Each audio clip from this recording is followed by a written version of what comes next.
Konnichiwa minasan, Aranihongo to issho ni benkyou shimashou.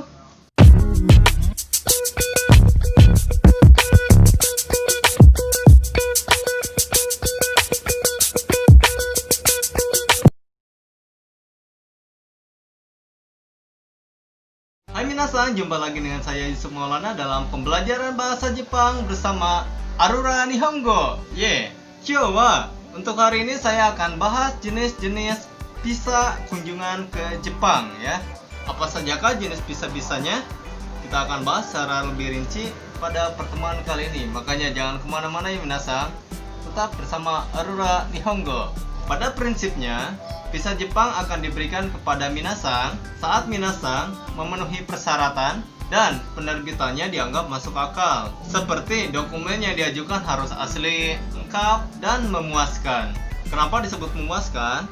Karena semua kegiatannya minasan ketika pergi ke Jepang itu harus jelas. Apakah tujuannya untuk liburan atau untuk tujuan bisnis, semuanya harus lengkap. Juga status dan posisi, kemana kota yang akan minasan kunjungi, di hotel mana minasan menginap, semuanya harus jelas. Dan terakhir adalah berapa lama kunjungan minasan ke Jepang ya.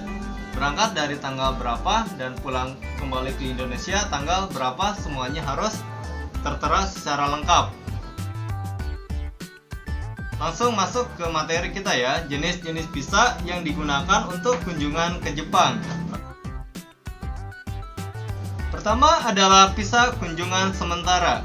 Contohnya, untuk mengunjungi keluarga atau saudara, teman dan kenalan, atau liburan bisnis kurang lebih selama 90 hari.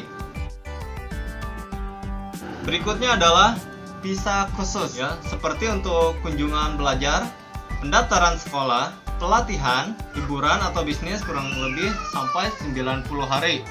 Untuk pelatihan sendiri menggunakan visa khusus ini biasanya sering digunakan oleh perusahaan Jepang yang ada di Indonesia mengirimkan perwakilan orang Indonesia untuk dilakukan training di Jepang ya, baik itu training suatu produk baru ataukah sistem baru yang berkaitan dengan perusahaan tersebut tentunya. Berikutnya adalah visa transit. Visa transit adalah visa untuk berpergian ke luar negeri untuk transit dengan penerbangan internasional. Saat memasuki titik transit atau dikatakan Jepang dan melewati titik transit lainnya selama 15 hari. Yang terakhir adalah visa masuk tunggal untuk tur kelompok. Tujuannya jelas untuk warga Indonesia. Visa ini sudah diatur ya oleh agen pelatihan khusus untuk lebih meningkatkan persahabatan antara Jepang dan Indonesia. Pada tanggal 20 November 2014, warga negara Indonesia yang mengunjungi Jepang yang diselenggarakan oleh agen perjalanan lokal yang telah ditunjuk oleh kedutaan Jepang di Indonesia dapat mengajukan permohonan untuk perjalanan singkat dengan dokumen yang lebih sederhana.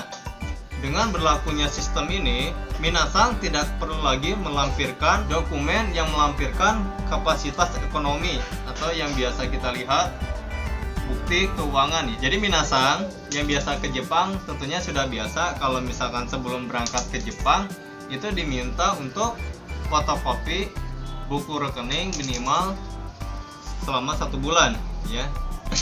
Nah, buat minasan yang ingin berpergian ke Jepang dengan tujuan untuk belajar maupun untuk wisata, jangan lupa dokumen-dokumen lengkapnya harus diisi ya. Kapan minasan akan pergi, di mana minasan akan tinggal, tujuannya buat apa, semuanya harus lengkap ya. Terjadi pengalaman kepada teman saya ketika mau liburan ke Jepang, namun dengan status hotel yang tidak jelas atau sudah booking namun cancel ya. Jadi tujuan dia, ya udah deh ngapain juga tinggal di hotel mahal-mahal, mendingan saya langsung aja tinggal di rumah teman saya, toh lebih gratis gitu kan. Berangkatlah, bisa berangkat ke Jepang. Namun setelah di Jepang dicek sama petugas bandara atau imigrasi di sana, ternyata emang kedatangan teman saya dengan di mana dia mau tinggal itu kurang jelas datanya. maka disuruh putar balik dan balik lagi ke Indonesia. Jadi yang dia dapat pengalamannya cuma naik pesawat Indonesia Jepang aja ya, tidak mendapatkan pengalaman liburan di Jepang. Baik, itu saja dari saya, mudah-mudahan bermanfaat. Jangan lupa like, subscribe, dan share ya. Ja, matane, bye bye.